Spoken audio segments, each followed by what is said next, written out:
बंगलुरु में M Chinnaswamy stadium के बाहर मची भगदड़ में 11 लोगों की मौत और 50 से ज्यादा लोगों के घायल होने पर कर्नाटक सरकार की तरफ से बड़ी कार्रवाई की गई है। कर्नाटक के मुख्यमंत्री सिद्धारमैया ने कहा, कब्बन पार्क पुलिस स्टेशन के police inspector, station house master और स्टेशन हाउस ऑफिसर, साथ ही सेंट्रल डिवीजन के एसीपी, डीसीपी, क्रिकेट स्टेडियम प्रभारी अधिकारी, एडिशनल कमिश्नर ऑफ पुलिस और कमिश्नर ऑफ पुलिस, इन सभी को तत्काल प्रभाव से सस्पेंड किया गया है। सीएम सिद्धारमैया ने आगे कहा, हाईकोर्ट के सेवानिवृत्त न्यायाधीश जस्टिस माइकल डी कुन्हा की अध्यक्षता में हमने एक सदस्यीय आयोग नियुक्त किया है।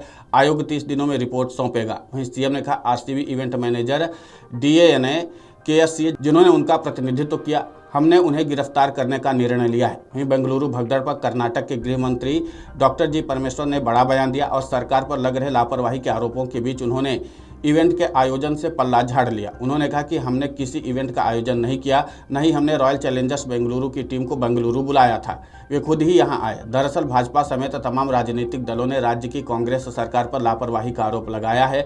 उनका कहना है कि मुख्यमंत्री सिद्धारमैया और उप मुख्यमंत्री डीके शिवकुमार के बीच जारी अनबन की वजह से जरूरी व्यवस्था में चूक हुई और इतना बड़ा हादसा हो गया।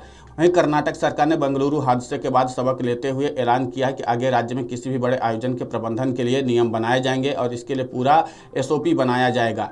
इस एसओपी में उन नियम शर्तों का उल्लेख होगा जो बड़े आयोजन के लिए अनिवार्य होंगे। कर्नाटक के गृह मंत्री डॉक्टर जी परमेश्वर ने गुरुवार को मीडिया से बात करते हुए इसकी जानकारी दी। वहीं भाजपा प्रवक्ता संबित पात्रा ने कहा कि विजय जुलूस पहले भी निकाले गए हैं, लेकिन विजय जुलूस हमेशा कम से कम 2 दिन बाद निकाले जाते थे। लेकिन भीड़ प्रबंधन की उचित व्यवस्था करने के लिए इस समय अंतराल की आवश्यकता है।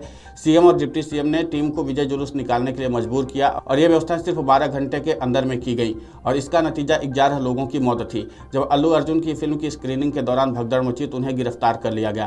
कांग्रेस सरकार ने उनकी गिरफ्तारी के आदेश दिए। अल्लू अर्जुन की गिरफ्तारी के उसी सिद्धांत पर क्या डीके शिवकुमार और सिद्धारमैया को भी गिरफ्तार किया जाएगा? आपको बता दें कि यह कार्रवाई बेंगलुरु के चिन्नास्वामी स्टेडियम में हाल ही में हुई अव्यवस्था और उसमें पुलिस की लापरवाही को लेकर की गई है। बता दें कि रॉयल चैलेंजर्स बेंगलुरु पहले आईपीएल खिताब जीतने के बाद 4 जून को जश्न मनाने के दौरान चिन्नास्वामी स्टेडियम के बाहर भगदड़ मच गई थी, जिसमें 11 लोगों की मौत हो गई, वहीं 50 से ज्यादा लोग घायल हो गए। आपको बता दें कि बेंगलुरु के चिन्नास्वामी स्टेडियम के पास हुई भगदड़ की मजिस्ट्रेट जांच चल रही है। इस जांच का नेतृत्व कर रहे बेंगलुरु शहरी उपायुक्त जी जगदीश ने गुरुवार को कहा कि कर्नाटक राज्य क्रिकेट संघ, रॉयल चैलेंजर्स बेंगलुरु और पुलिस आयुक्त बी दयानंद की जांच में शामिल होने के लिए नोटिस जारी किया गया है। उन्होंने चिन्नास्वामी स्टेडियम का निरीक्षण किया, जहां बुधवार को भगदड़ मची थी, जिसमें 11 लोगों की मौत और 50 से ज्यादा लोग घायल हो गए थे। अब कुल मिलाकर के किस हादसे की जांच होगी और साथ ही साथ इस हादसे के जिम्मेदार अधिकारियों के ऊपर भी सरकार की तरफ से कार्रवाई की गई है और उन पर गाज भी गिर चुकी है। उनको तत्काल प्रभाव से निलंबित कर दिया गया है। लेकिन महत्वपूर्ण बात यह है कि इस हादसे का असली जिम्मेदार कौन है और इस आयोजन को लेकर के किसने लापरवाही बरती, इसकी भी जांच होगी। और जाहिर सी बात है कि ये जब रिपोर्ट आएगी उसके बाद ही खुलासा हो सकेगा कि आखिर इस भगदड़ के पीछे जिम्मेदार कौन है। अब देखना यह होगा कि जो रिपोर्ट आती है उसमें दोषी किसको माना जाता है।